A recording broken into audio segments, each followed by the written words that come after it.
Assalamualaikum warahmatullahi wabarakatuh. Bismillahirrahmanirrahim. Alhamdulillahirabbil alamin. Wassalatu wassalamu ala Rasulillah.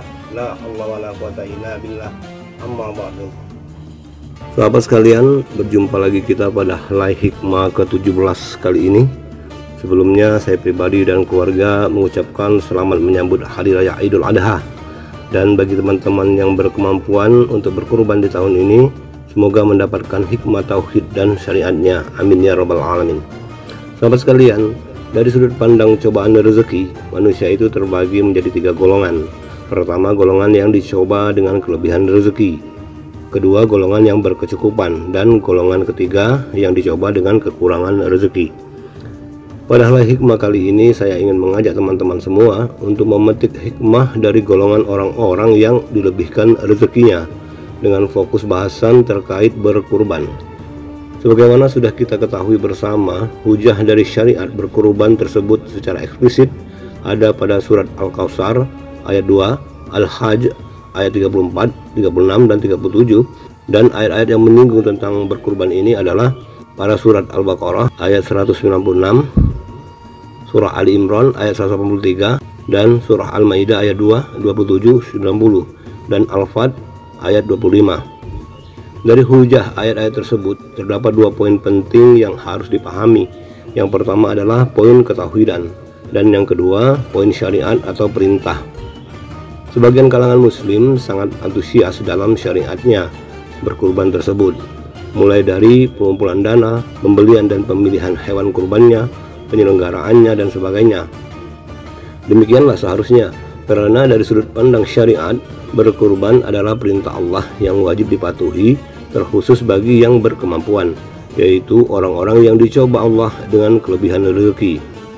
Namun terkadang antusias dalam syariat berkurban tersebut membuat sebagian kalangan melupakan poin tauhidnya, di mana dari sudut pandang ketauhidan, berkurban itu adalah berserah diri, tunduk, patuh dan takwa kepada Allah Azza wa Jalla, bukan hanya sekedar syariat saja. Sebagaimana firman Allah Subhanahu wa taala yang artinya, daging-daging kurban dan darahnya itu sekali-kali tidak dapat mencapai keridhaan Allah, tetapi ketakwaan dari kamulah yang dapat mencapainya. Surah Al-Hajj ayat 36-37. Ayat ini menegaskan bahwa berkurban itu kuncinya ada pada poin tauhidnya.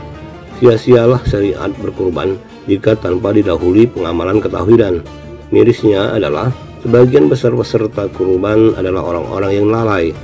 Padahal Allah mensyariatkan kurban itu dengan mematuhi perintah tauhid terlebih dahulu, terutama salat.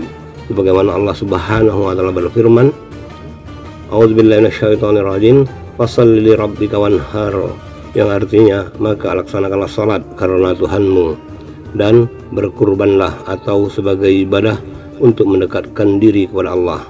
Surah Al-Kautsar ayat 2. Ayat ini dengan lugas menegaskan bahwa salat terlebih dahulu baru berkurban. Dengan kata lain, bertauhid dulu baru bersyariat, dalam hal ini berkurban.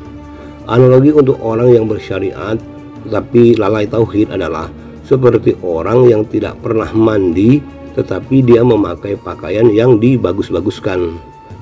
Kemudian lagi, berkurban adalah bagian dari ibadah haji, dan itu artinya diperuntukkan bagi orang-orang berkemampuan, orang-orang yang dicoba Allah dengan kelebihan rezeki.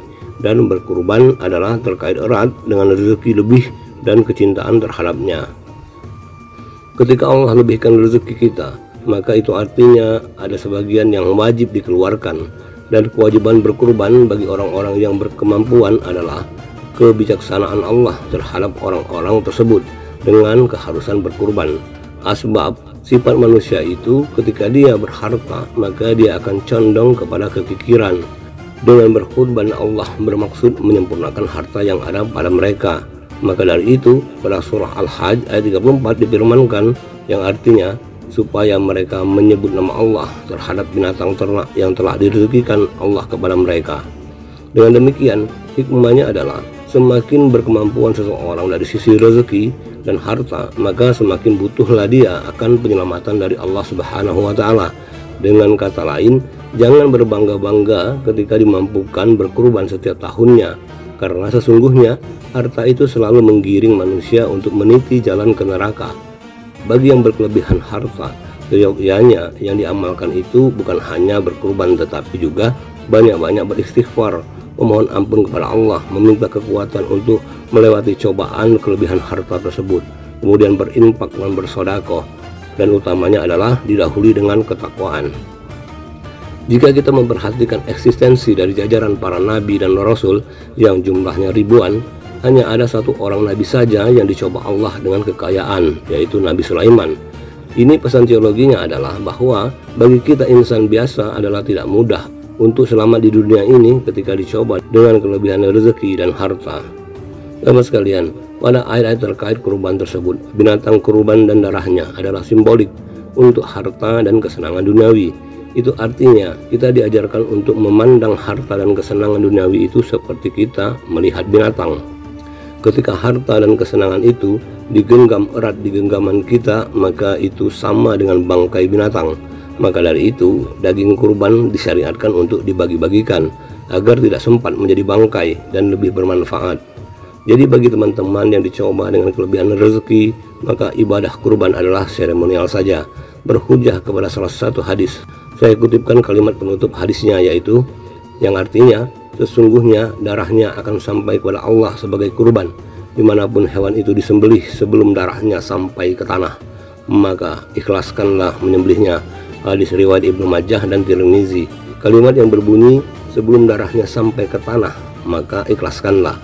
Kalimat ini bermakna bahwa yang sampai kepada Allah dari ibadah kurban adalah tauhidnya, yaitu ikhlas menunaikan perintah Allah.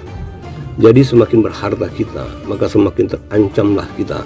Dengan demikian, bagi muslim yang cerdas pastinya dia tidak akan berbangga-bangga dengan seremonial penyembelihan hewan kurbannya, tetapi dia akan semakin mendekat kepada Allah dan meyakini bahwa hanya Allah yang bisa menyelamatkannya dari bara neraka yang ada di genggamannya, yaitu hartanya yang berlebih.